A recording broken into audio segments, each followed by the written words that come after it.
Mirëdita motër Maria Luiza, Zoti ju bekoft. Motër, unë kam një pyetje në Bibël nëse ju më lejoni. Në Psalmet, kapitulli 25, vargu 14. Psalmet 25-14. Mund të lexoj motër? Psalmet 25-14? Po motër, mund të lexoni. Sekreti i Zotit u tregohet atyre që kanë frikë prej tij dhe ai u bën të njohur atyre beslidhjen e tij. Motër Maria Luiza, pyetja ime është kjo. Para disa kohësh Zoti më tha se ai do të fillonte të kishte bashkësi apo lidhje të ngushtë me mua. Çfarë do të bënte ai motër? Do të fillonte të kishte bashkësi apo lidhje të ngushtë me mua.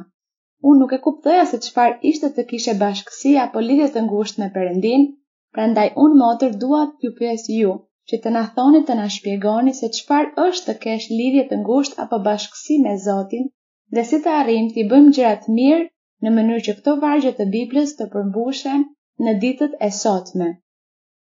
Mirë, vëllezër dhe motrat kanë hapur Biblën në Psalmet 25-14?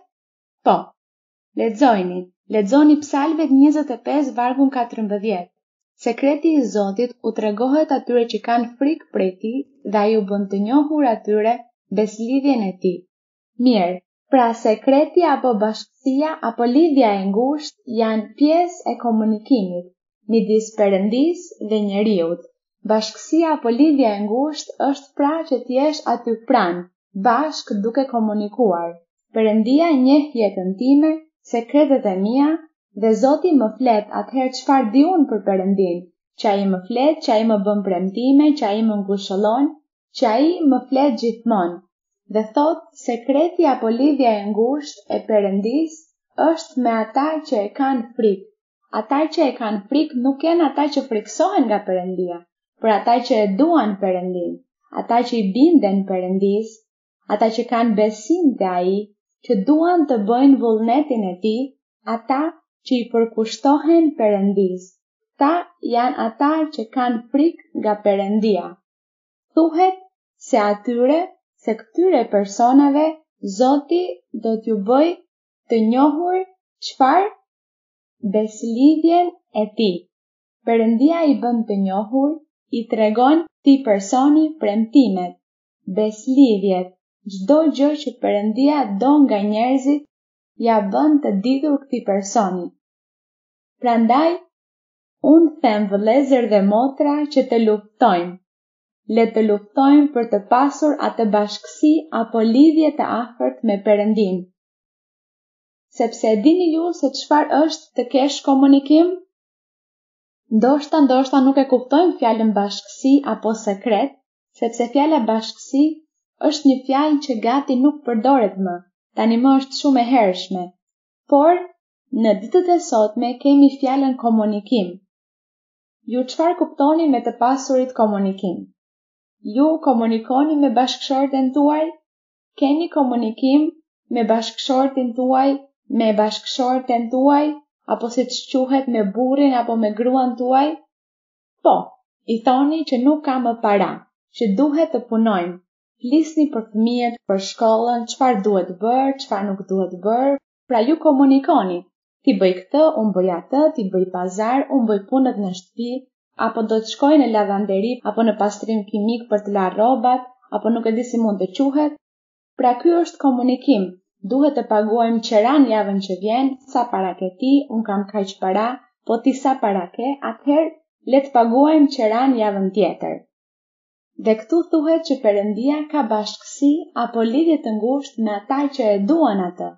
Ti themi atij për shembull: Zot, shiko situatën time. E pe Zot që këtë javë nuk kisha punë, nuk pati para, nuk ka para për të paguar ushqimet. Çfarë do të bëj Zot? Dhe duke qenë se ju keni bashkësi apo lidhje të afërt, të ngushtë me të, më vonë Zoti ju thot: mos u shqetëso, sepse jam unë ai që do të siguroj parat, që do të siguroj ushqimet, por ti nuk do të shtrihesh të flesh i uritur. Dhe pse e bën Perëndia këtë me ju? Sepse ju e doni Perëndin, sepse ju e adhuroni Zotin. Doni të bëni vullnetin e tij, sepse ju jeni përkushtuar apo zotuar për të dashur Zotin, për të bërë vullnetin e tij. për të kënaqur atë. Ndaj Zoti është afër me ju dhe dëgjon lutjet tuaja, thirrjet tuaja, kërkesat tuaja. Kjo është ajo që Zoti bën. Psalmet janë shumë inkurajuese. Kur ne lexojmë psalmet, kjo inkurajon shpirtin dhe zemrën tonë, sepse këtu ne mësojmë se Perëndia ka bashkësi apo lidhje të ngushtë me qenjet njerëzore, se Perëndia i dëgjon qenjet njerëzore, dëgjon lutjet e njerëzve. Por, për ata që thjesht duan të jetojnë duke mëkatuar, me hipokrizi përpara Perëndisë, Perëndia largohet prej tyre. Perëndia nuk është pranë tyre, prandaj edhe njerëzit jetojnë keq përpara Perëndisë dhe prandaj kalojnë gjëra të vështira në jetën e tyre.